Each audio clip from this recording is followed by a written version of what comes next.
ఆంధ్రప్రదేశ్ రాష్ట్రంలో ఇప్పుడు మారుమోగిపోతున్న పేరు వల్లభనేని వంశీ.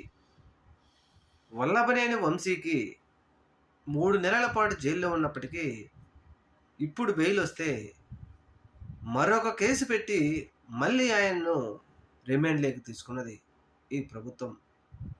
అసలు ఇప్పుడు చాలామంది మాట్లాడేది ఏంటి అంటే 2019 వరకు వల్లభనేని వంశీ ఒక పరిటాల రవి అనుచరుడిగా చంద్రబాబు నాయుడు గారి కంటే, లేకపోతే Lokesh guarantee, senior NT guarantee, లేకపోతే హరికృష్ణ గారంటే ఎంతో ప్రేమతో పనిచేసినటువంటి ఈ వల్లభనేని వంశీ ఒక్కసారిగా ఆయన ఎందుకు రివర్స్ అయ్యి వైసీపీలోకి వచ్చారు?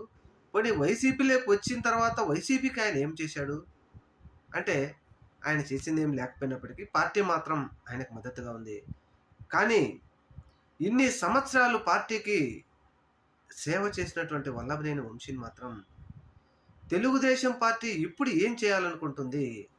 అధికారంలోకి రాగానే ఆయనను అసలు బతకనిస్తారా? లేదా? అనే విధంగా ఇప్పుడు చర్చ జరుగుతా ఉంది. చూడాలి మరి రాబోయే రోజుల్లో ఏం జరుగుతుందో.